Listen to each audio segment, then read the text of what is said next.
आज की वीडियो में हम बात करेंगे आइबुजेसिक प्लस सिरप के बारे में। बच्चों के लिए बहुत इफ़ेक्टिव होता है, डॉक्टरों द्वारा बहुत ज़्यादा प्रिस्क्राइब किया जाता है। आइबुप्रोफेन और पैरासीटामोल का ये कॉम्बिनेशन होता है जो कि डॉक्टर द्वारा बहुत ज़्यादा प्रिस्क्राइब किया जाता है।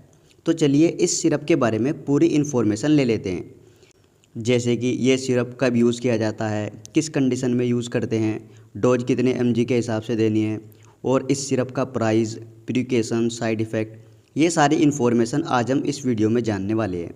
अगर आपको ये वीडियो अच्छा लगता है तो आप वीडियो को लाइक और चैनल को भी सब्सक्राइब कर सकते हैं। तो चलिए वीडियो शुरू कर लेते हैं।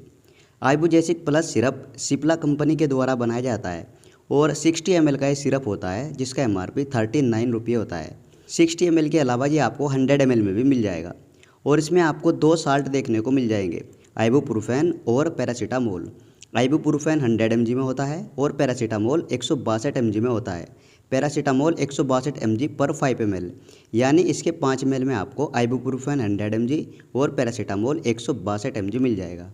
अब हम जान लेते हैं इस सिरप के बेनिफिट्स के बारे में।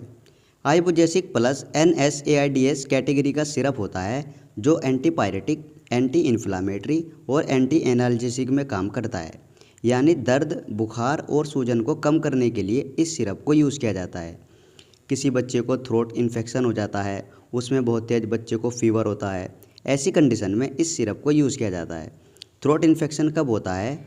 बच्चे ने बाहर की चीज़ें खा ली, कुरकुरे, चॉकलेट, चिप्स वगैरह खा लिए, जिसकी वजह से गले में दर्द या बुखार हो जाता है, गले में सूजन वगैरह आ गई है, तो ऐसी कंडीशन में आइबुजेसिक प्लस सिरप को यूज़ किया जाता है। टॉन्सिलाइटिस हो जाते हैं। देखिए, आइबुप्रोफेन पैरासीटामोल वाले कॉम्बिनेशन को दर्द वाले फीवर में यूज़ किया जाता है। ये आप अच्छे से समझ लीजिए। मैं आपको एक एग्जांपल देकर अच्छे से समझाने की कोशिश करता हूँ।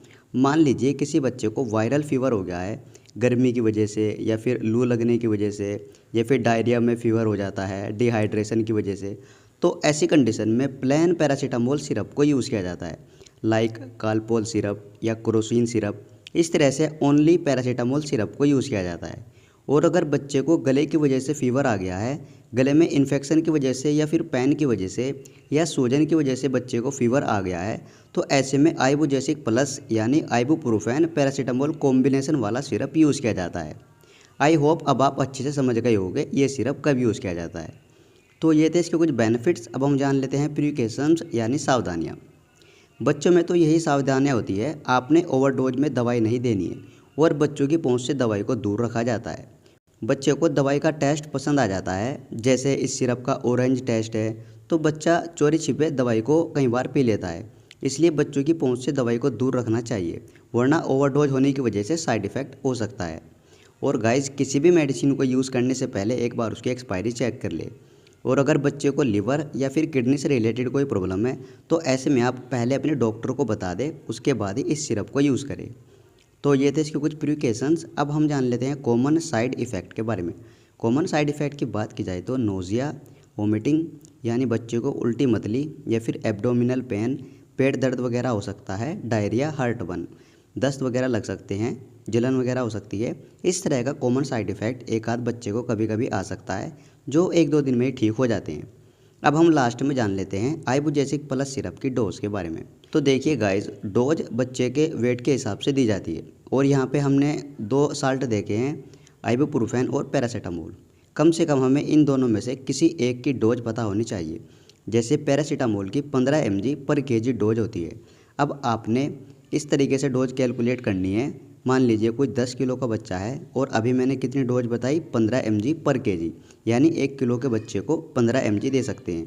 अब कोई 10 किलो का बच्चा है तो 15 × 10 बराबर 150 mg, यानी बच्चे को 150 mg दवाई देनी है। और हमने अभी कितना बताया, इसके 5 ml में होता है 162 mg। 5-10 mg ऊपर नीचे हो जाता है, इससे कोई फ़र्क नहीं पड़ता है। तो आप 5 ml दिन में 2 बार या 3 बार बच्चे की कंडीशन के हिसाब से दे सकते हैं।